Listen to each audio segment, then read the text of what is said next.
binigyan siya ni Apostol Pedro ng isang mahalagang regalo. Ito po ay ang kagalingan sa pangalan ni Jesus. Ipinapakita nito mga kapatid na mas mahalaga ang kayamanang makalangit kaysa sa yaman ng Amen. mundo. Amen? Amen. Let's bow down our heads and let us pray. Aming Diyos at makapangyarihan sa lahat, Lord, maraming salamat po sa pagkakataong ito na kami po ay magkakasama ngayong umaga upang pag-aralan ang inyong salita. Lord, maraming salamat po sa iyong presensya sa aming kalagitnaan. Buksan niyo po ang aming puso at isipan upang maunawaan namin ang inyong katotohanan.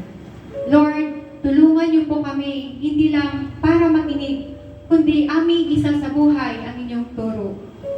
Lord, naway ang aming mga puso ay hindi po mangumaling sa kayamanang pansamantala, kundi ituon po namin ang aming buhay sa kayamanang makalangit.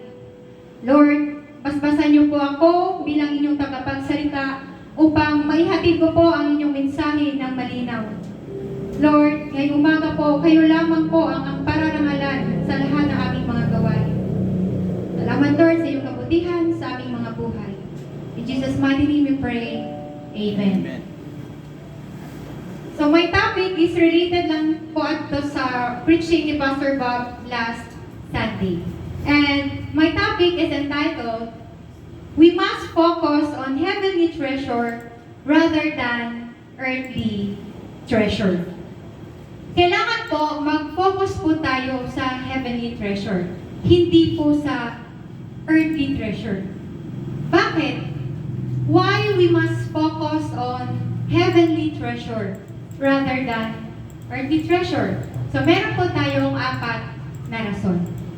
Number 1, because heavenly treasure preserves our commitment to God, but earthly treasure moves us to be far away from God. Itong heavenly treasure, mga kapatid, ito po yung nagpipreserve ng ating commitment sa ating Panginoon. Pero, ang earthly treasure, ito po yung nagpapalayo sa atin sa Diyos. Marami po ang napapahiwalay. Napapalayo ang oras sa Diyos dahil po sa earthly. Dahil doon po tayo nakafocus sa earthly treasure. Basahin po natin sa Acts 3, verses 1 to 2. Minsan, nagpunta sina Pedro at Juan sa templo, alas 3 ng hapon noon, ang oras ng panalangin. Sa pintuan ng templo na tinatawag na Pintuang Maganda, ay may isang lalaking lumpo mula pa nang ito'y isilang. Dinadala ito sa templo araw-araw upang mamalimos sa mga taong pumapasok doon.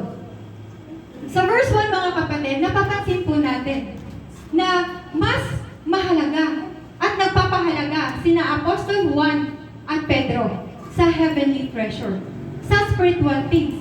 Kaya laging na-preserve ang kanilang commitment sa ating Panginoon. Mapansin po natin na napunta po sila sa templo. Meaning, kapag lagi silang sa templo, pumupunta sa templo, number 1, dedicated ang buhay nila sa Diyos. Amen. Number 2, iniisip at inaalala po nila ang mga gawain sa templo. Pagsamba, panalangin ang kanilang layunin. And number 4, malinaw po na ang kanilang focus ay heavenly treasure. Mga spiritual things ang kanilang focus. At aaramin po natin kung gaano kahalaga sa ating Panginoong Hesus ang templo. At ito rin po ang natutunan ng mga apostol sa ating Panginoong Hesus.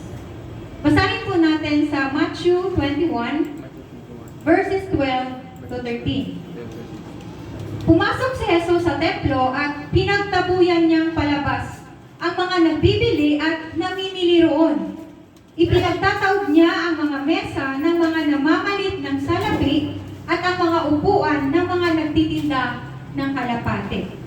Kung wala lang sa ating Panginoong Jesus ang templo, hindi po siya magagalit. Pero siya. Ang ginawa niya, pinagtabuyan niyang palabas ang mga nagbibili at namimili.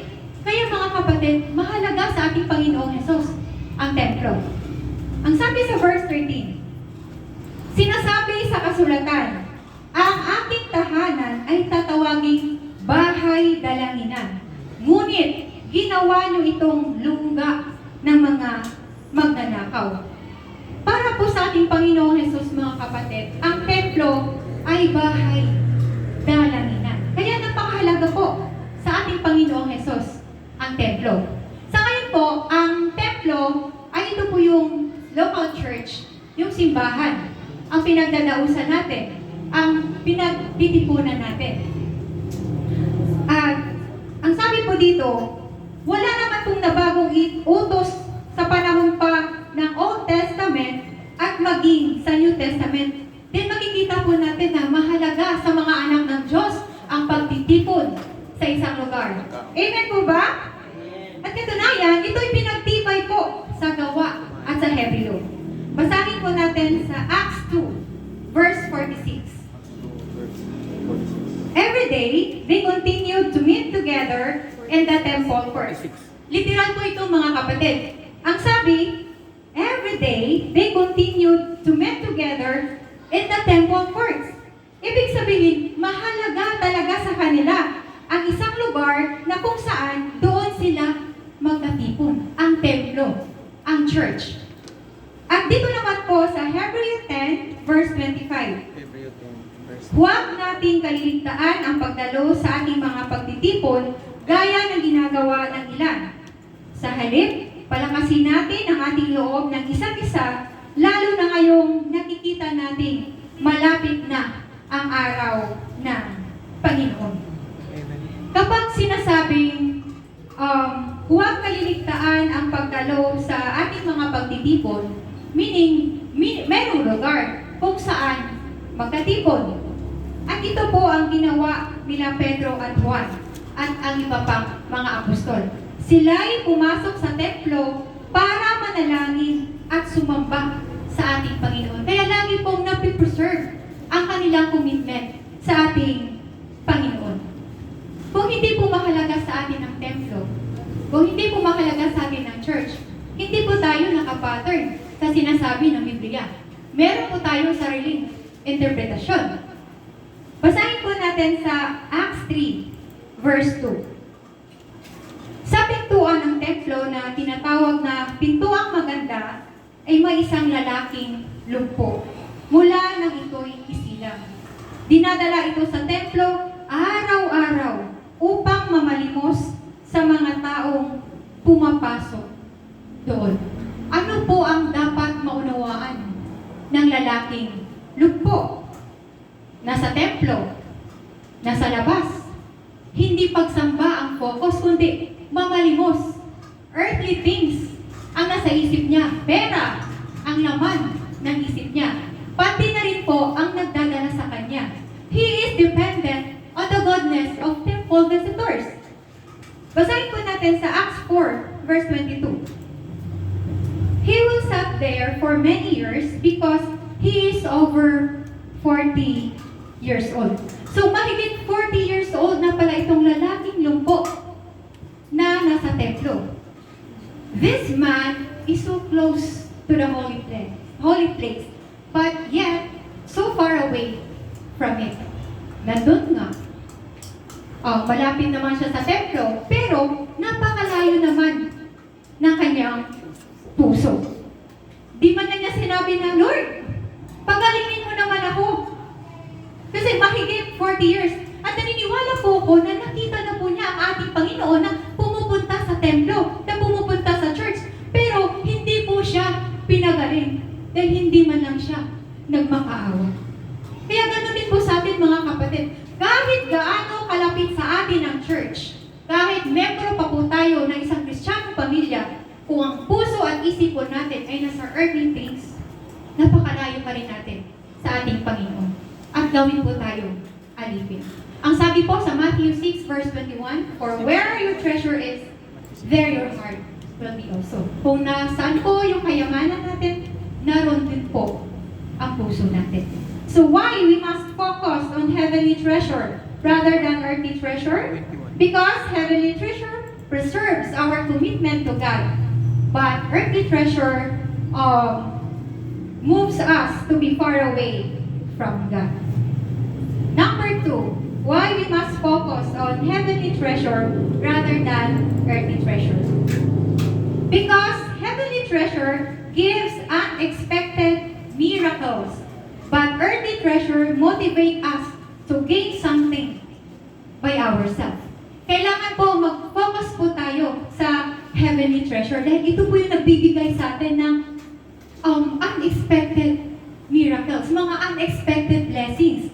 Pero itong earthly treasure, ito po yung nagmo-motivate sa atin na makukuha natin ang isang bagay sa ating sariling pamamaraan lamang. Basahin po natin sa Acts 3, verses 6 to 7. Peter said, I don't have silver or gold, but I'll give you what I have.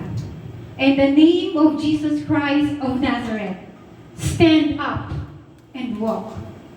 Verse 7, then he took the man's hand, helped him up, and right away his feet and ankles became strong. Sa Tagalog po, ngunit sinabi ni Pedro, wala akong pilak o ginto, ngunit may iba akong ibibigay sa iyo. Sa pangalan ni Jesucristong taga Nazaret, tumayo ka at lumakad. Verse 7, hinawakan niya sa kanang kamay ang lumpo at itinayo. Noon din lumakas ang mga paa at bukong-bukong ng lalaki. Tandaan po natin mga kapatid, ang ating totoong treasure ay ang ating Panginoong Hesus. Amen. Marami po siyang magagawa sa ating buhay na hindi po natin inaasahan. Kapag faithful po tayo sa ating Panginoon, darating po ang mga unexpected blessings, unexpected miracles sa ating mga buhay.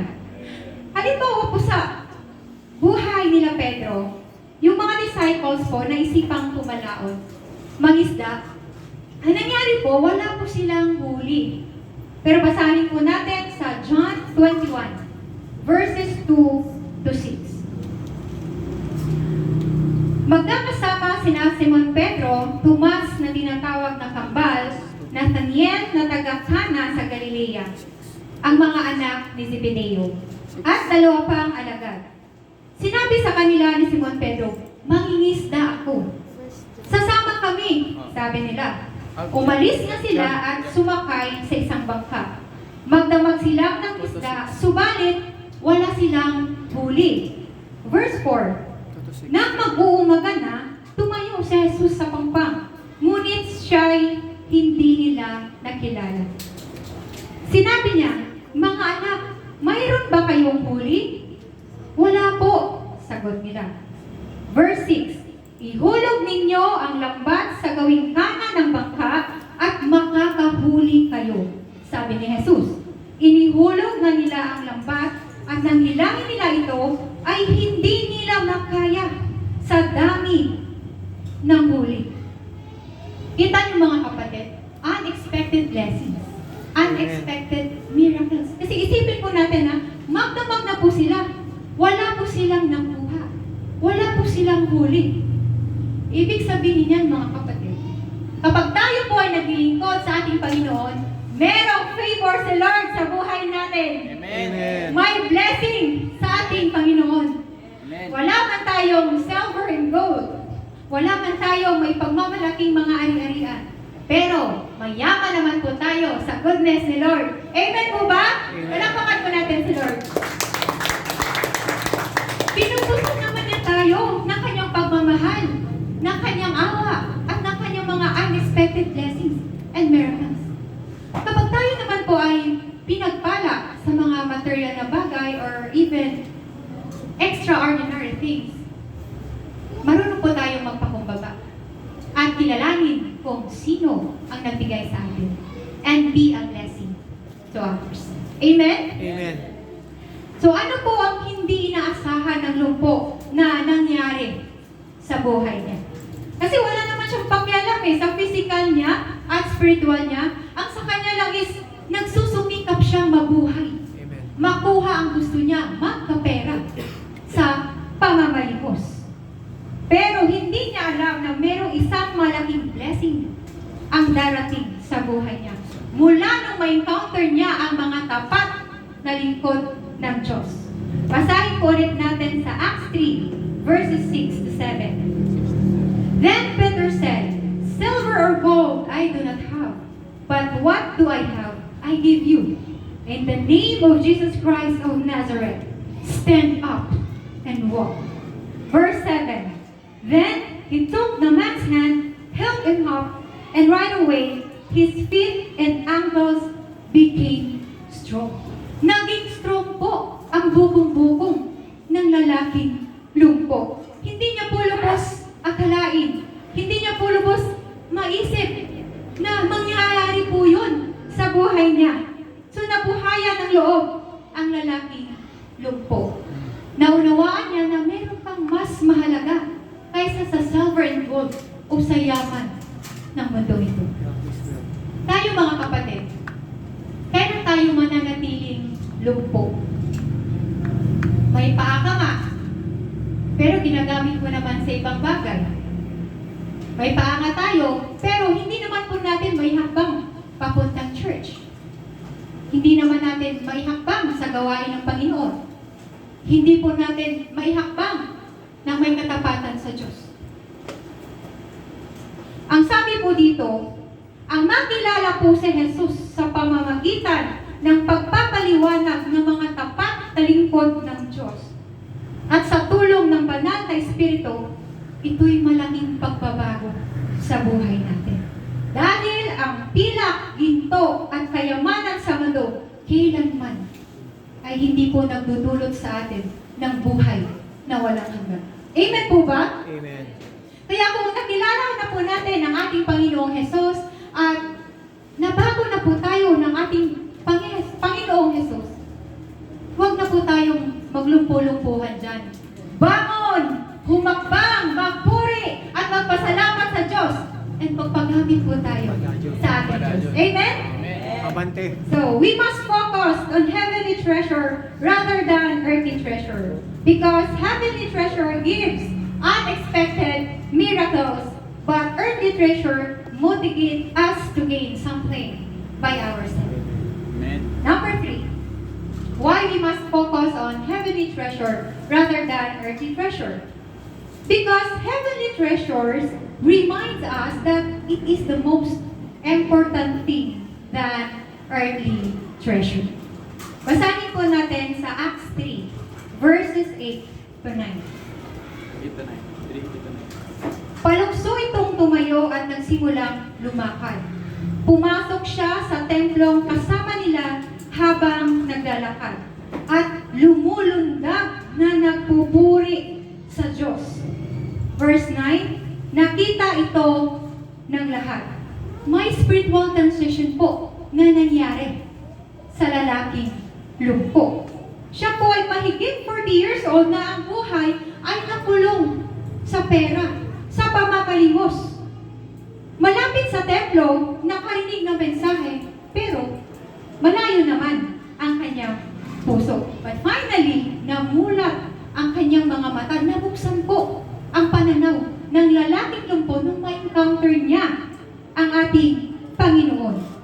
At hindi niya po maipaliwanag ang kanyang nararamdaman. Siya po ay lumulundag na nagpupuri sa Diyos. Amen. Malamang ang puso po ng lalaking lumpo, walang sinasabi ng kanyang puso na, di bali na hindi maraming pera, basta malusog ako. Amen. Nakakapaglakad ako. Nakapagpupuri ako sa Diyos. Amen. So, Amen. that is why heavenly treasure reminds us that it is the most important thing than earthly treasures. So, ganun po ang pananaw ng lalaking lumpo. Nabuksan na dati for how many years na siya po ay namamalimos. Ang isip po ay laging pera. Pero nung nakilala niya po ang ating Panginoong Jesus, ito po ay nabago. At meron pong paalaala ang salita ng Diyos sa atin. Ang sabi, ang mga tao sa huling araw ay magiging salapi. Panghihinayangan ang minuto, oras at araw na walang income. Panghihinayangan ang trabaho walang bayad. Sarado na ang puso sa giving. Hindi na nakakagalaw ng walang bayad. Yun po ang mangyayari sa darating na panahon. Basahin po natin sa 2 Timothy verse 3, verses 1 to 5. Ang sabi, dapat mong malaman na sa mga huling araw ay magkakaroon ng kahirapan. Ang mga tao ay magiging makasirili, sakim sa salapi, palalo, mapagmataas, mapagsamantala, suwain sa magulang, walang utang na loob, at lapastangan sa Diyos. Sila ay magiging malupit, walang habag, mapanirang puri, marahas, mapusok at namumuhi sa mabuti. Sila ay magiging mga taksil, pabaya, mayabang, mahilig sa kalayawan at walang pag-ibig sa Diyos. Verse 5, sila'y magkukunwaring makadiyos, ngunit hindi naman nakikita ang kapangyarihan nito sa kanilang pamumuhay. Iwasan mo ang ganyang uri ng mga tao. Kung tunay natin na nakikilala ang ating Panginoong Hesus, mauunawaan natin na mas mahalaga pa. Merong mas mahalaga kaysa sa material things. Mahalaga sa atin ang pera, ang trabaho, pero hindi po ito ang mas pinakamahalaga. May kasabihan na, you can give without loving, but you cannot love without giving. Meaning, if we love our Jesus Christ, our Lord, give our time to God and give our tithes to God. Amen po ba? Amen. Meron na pong evidence na kung nakilala na natin ang ating Panginoon, mabubuksan talaga ang pananaw natin. Basahin po natin ito sa Matthew 4, verses 19 to 22. Ito po yung mga disciples. Ito po yung ihahalimbawa. Ang sabi po sa verse 19, sinabi ni Jesus sa kanila, sumunod kayo sa akin at gagawin ko kayong mangingisda ng mga tao. Verse 20, noon din iniwan nila ang kanilang mga lambat at sumunod kay Jesus. Iniwan nila ang kanilang lambat. Sumunod po sila sa ating Panginoong Jesus. Sa atin po kaya ngayon, hindi po natin yun maiwan-iwanan. Trabaho yan eh. Negosyo yan eh. Pero tingnan po natin sa verse 21. Nagpatuloy siya ng paglalakad at nakita rin niya ang magkapatid na Santiago at Juan na mga anak ni Zebedeo. Sila'y nasa bangka kasama ng kanilang ama at nag-aayos ng lambat. Tinawag din sila ni Jesus. Agad nilang iniwan ang bangka at ang kanilang ama at sumunod kay Jesus. Kita niyo mga kapatid, agad nilang iniwan ang bangka. Sumunod po sila sa ating Panginoong Jesus. Nabuksan po ang kanilang pananaw dahil gusto po nilang maglingkod sa ating Panginoon. Kapag tayo pala ay naglilingkod na sa ating Panginoon, nabubuksan po ang ating mga pananaw. Hindi po tayo na nagiging sakim sa mga bagay-bagay sa mundong ito. Kung naalala po natin si Zaccheo, alam po natin na si Zaccheo po ay isang tax collector, isang maniningil na buwis. At masasabi po natin na mukha siyang pera kasi marami po siyang niloko. Pero nung nakilala niya ang ating Panginoon at nabuksan po ang kanyang pananaw, tingnan po natin kung anong nangyari. Basahin po natin sa Luke 19, verse 8. Tumayo si Zaccheo at sinabi kay Jesus, Panginoon, ipamimigay ko po sa mga mahihirap ang kalahati ng aking kayamanan. At kung ako'y may nadayang sinuman, isasauli ko ito sa kanya ng makaapat na beses. Nabuksan ang pananaw ni Zaccheo. Meron ng bagong pananaw si Zaccheo. Hindi na po siya nagiging sakim. Mas nauunawaan natin na merong mas pinakamahalagang bagay na nakikita ni Zaccheo, even po yung mga disciples. At ganoon din po ang nangyari sa lumpo. Kaya mas mahalaga na mauunawaan natin na meron pang mas mahalaga kaysa sa earthly treasure. So why we must focus on heavenly treasure rather than earthly treasure? Because heavenly treasures reminds us that it is the most important thing than earthly treasure. Last po, why we must focus on heavenly treasure rather than earthly treasure? Because heavenly treasure produces true happiness, but earthly treasure turns into sadness. Basahin po natin sa Acts 3, verses 8 to 9. Palukso itong tumayo at nagsimulang lumakad. Pumasok siya sa templong kasama nila habang naglalakad at lumulundag na nagpupuri sa Diyos. Verse 9, nakita ito ng lahat.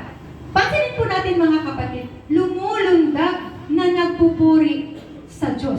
So ibig pong sabihin, may kasiyahan. Masaya ang kanyang puso. There is happiness. There is joy in serving Jesus. Amen. Tingnan po natin sa bagong buhay ng lumpo, hindi na po physical ang nabago sa kanya, kundi ang spiritual life niya. Dahil siya po ang magiging message na makapasok ang salita ng Diyos sa mga Hudyo na nasa loob ng templo. So ang joy po at ang happiness ay natural po yan sa atin na tunay na nanampalataya. At ito po ay pinag-uutos. Mababasa po natin sa Galatians 5, verse 22. But the fruit of the Holy Spirit is love, joy, peace, forbearance, kindness, goodness, faithfulness. Ang sabi din po ni Apostol Pablo sa Philippians 4, verse 4, rejoice in the Lord always. I will say it again, rejoice. Ano din po ang sabi ni Solomon sa Proverbs 17, verse 22?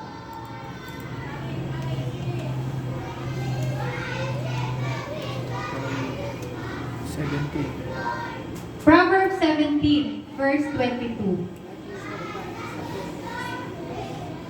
Basahin po natin ng sabay-sabay.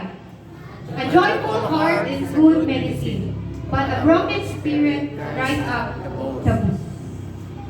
So, ang masayahing puso ay mabuting gamot.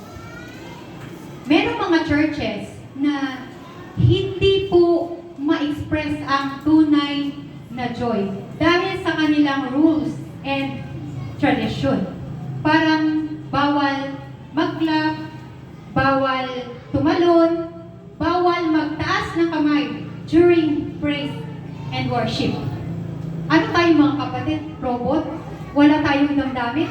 Kahit ang saya-saya mo na?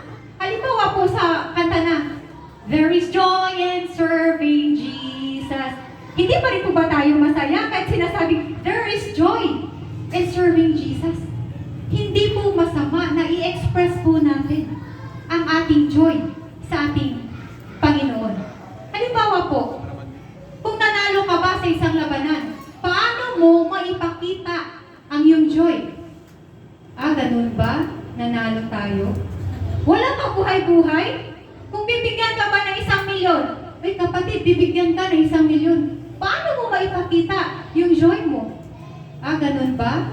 May 1 milyon ako. Di ba dapat masaya? Dapat may expression? Kung sasabihan ka ba ng Panginoon, halimbawa si Carmel, sasabihan ng Panginoon na, Carmel, hindi ka na mapupuntang impyerno. Langit ka na. So paano mo maipapakita ang iyong joy? Yes. Salamat Lord, langit na pala ako. Dapat ka ba magpakita ng iyong joy? Mga kapatid, hindi po masama na i-express po natin ang ating joy. Hindi po yan kasalanan na ipakita natin ang joy sa Panginoon. Bakit? Dahil ang sabi po sa Acts 3 verse 8, He jumped to his feet and began to walk. Then he went with them into the temple courts, walking and jumping and praising God. Kita natin yung joy, ang galak ng isang lumpo na nakilala ang ating Panginoon at gumaling. Merong expression. So, ganoon din po kapatid, malaya na po tayo. Nabago na po tayo, panalo na po tayo. May kaligtasan na po tayo. Amen. Hindi ka pa rin ba masaya? Wala ka pa rin ba reaction? Baka sasabi ko tayo niyan, mga kapatid.